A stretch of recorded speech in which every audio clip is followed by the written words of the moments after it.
Welcome back, students. Today we will study eukaryotic cells, the last part, nucleus. Nucleus जो है इस chapter का भी और इस टॉपिक का भी लास्ट पार्ट है.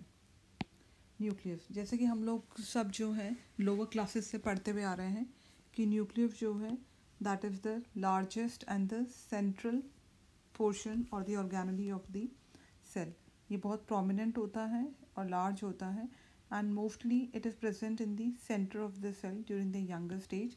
but जैसे जैसे सेल की एज इंक्रीज होती जाती है न्यूक्लियस जो है पेरिफेरी की तरफ शिफ्ट हो जाता है and the maximum portion is occupied by the vacuole, जैसे कि हम वैक्यूल के ऑर्गेनली के अंदर पहले पढ़ चुके हैं.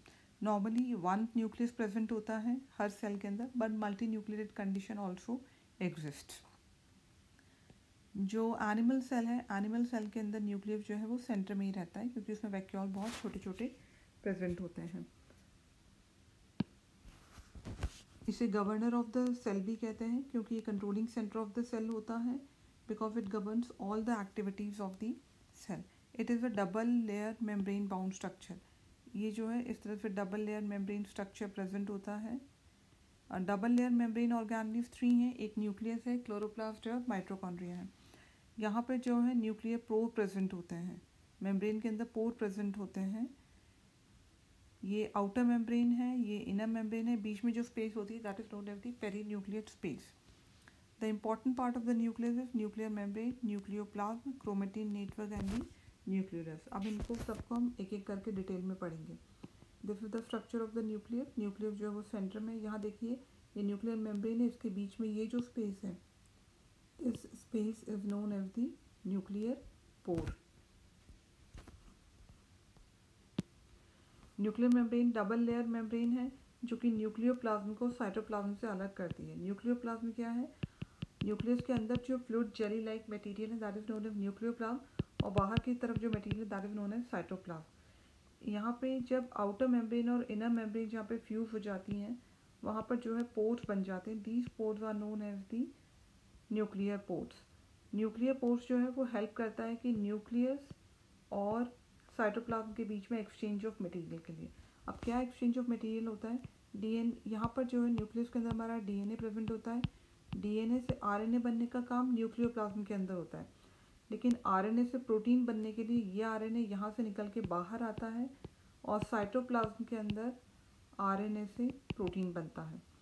और ये डीएनए से आरएनए बनाने के लिए प्रोटीन चाहिए होते हैं एज एन एंजाइम, तो कुछ प्रोटीन्स जो हैं बाहर साइटोप्लाज्म से अंदर जाते हैं. तो इस तरह से न्यूक्लियर पोर जो है वो एक्सचेंज ऑफ मटेरियल करता है between nucleus and the cytoplasm.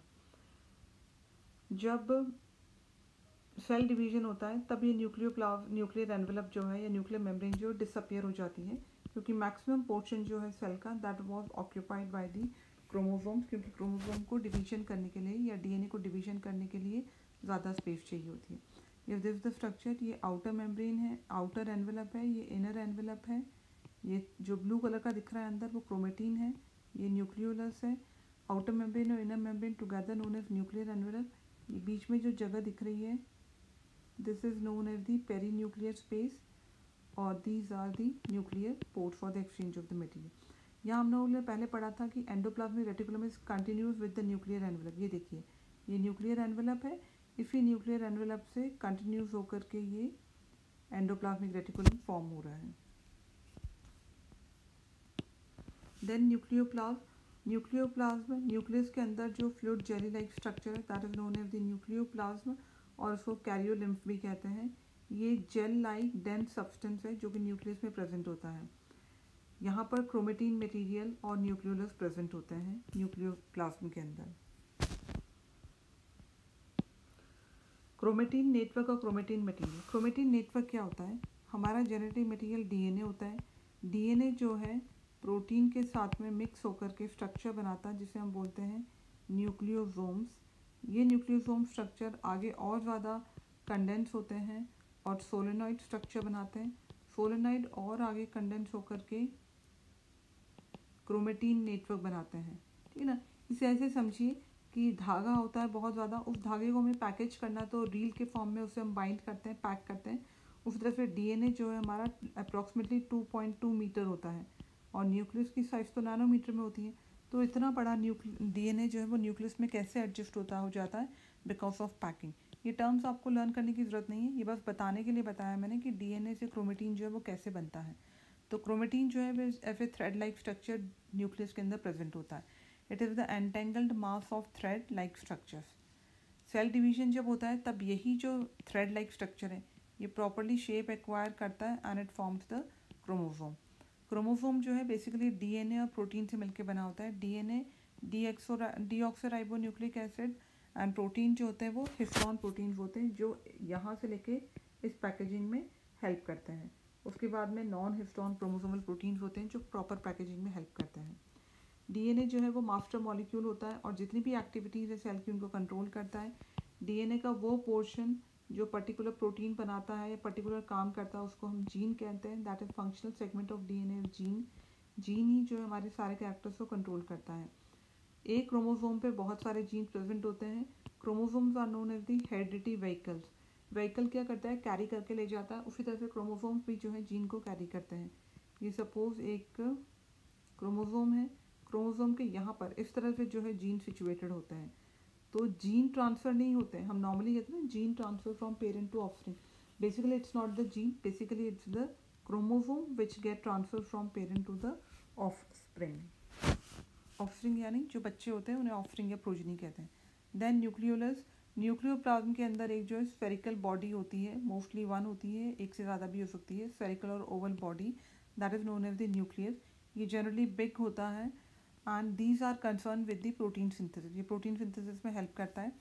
ये नॉन डिवाइडिंग स्टेज में प्रोमिनेंट होता है, लेकिन जब डिवाइड हो रहा होता है सेल तो ये भी जो है डिसअपियर हो जाता है। जैसा कि मैंने बताया था कि मैक्सिमम पोर्शन जो है वो क्रोमोसोम्स को चाहिए होता है। इसके अंदर जो है बहुत ज़्यादा आरएनए प्रेजेंट होता है, प्रोटीन प्रेजेंट होता है और बहुत स्मॉल अमाउंट ऑफ डीएनए भी इसके अंदर प्रेजेंट होता है। आरएनए और प्रोटीन जो है दैट कंस्टिट्यूट द न्यूक्लियोलस। ये देखिए न्यूक्लियोलस जो है this is the nucleolus structure. ये आपका न्यूक्लियर एनवेलप है, ये न्यूक्लियर पोर है।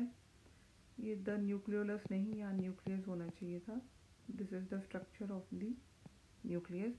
ये क्रोमेटिन फाइबर्स हैं। This is the nuclear envelope. Function of the nucleus. Nucleus क्या क्या करता है, सेल को मेंटेन करता है, सेल डिवीजन में हेल्प करता है। कैरेक्टर जो है वो पेरेंट्स से ऑफस्प्रिंग को ट्रांसफ़र होते हैं, that is known as inheritance, उसमें हेल्प करता है। इसके अलावा साइटोप्लाज्म की जो बहुत सारी एक्टिविटीज़ है उनको भी न्यूक्लियस ही कंट्रोल करता है। Types of chromosome.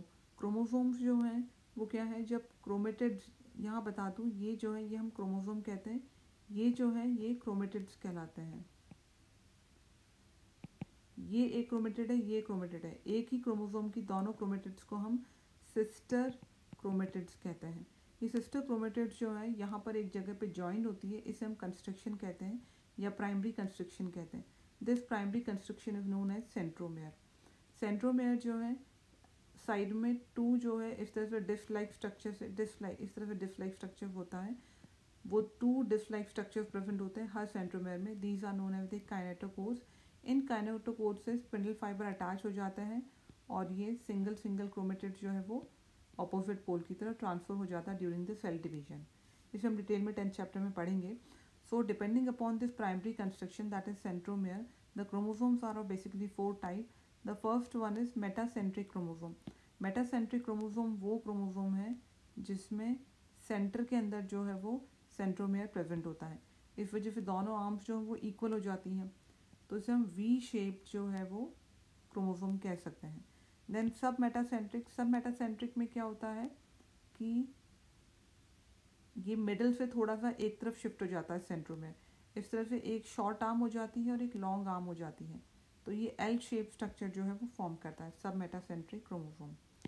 Then acrocentric chromosome में जो है एकदम प्रॉक्सिमिटी में जो है कंस्ट्रक्शन प्रेजेंट होता है, इस वजह से एक शॉर्ट आर्म होती है और एक लॉन्ग आर्म हो जाती है। This is known as the acrocentric और J shaped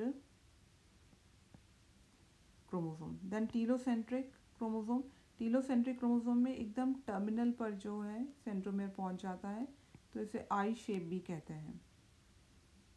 this is telocentric chromosome. So depending upon the position of the centromere these are 4 type. ये देखिए ये मेटासेंट्रिक है, ये जो disc like structure this is kinetochore, ये सब मेटासेंट्रिक है, दिस इज एक्रोसेंट्रिक, और ये टीलोसेंट्रिक। टीलोसेंट्रिक बिल्कुल टिप पे पहुंच जाता है, यहाँ पे थोड़ा सा पोर्शन रह जाता है बस। यहाँ पे ये देखिए, ये जो है प्राइमरी कंस्ट्रक्शन है सेंट्रोमियर, लेकिन सेकेंडरी कंस्ट्रक्शन जो है वो भी प्रेजेंट होती है। दीज आर द पोर्शन जहाँ पे स्ट्रेनिंग नहीं होती है, these are secondary construction. Secondary construction के डिस्टल एंड पर जो क्रोमोसोम प्रेजेंट होता है उसे हम सैटेलाइट क्रोमोसोम या सैटेलाइट डीएनए कहते हैं।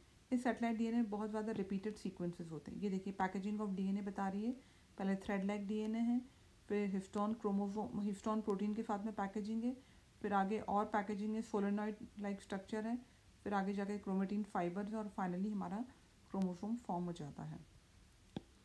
सैटेलाइट क्या है? These are the non staining secondary construction.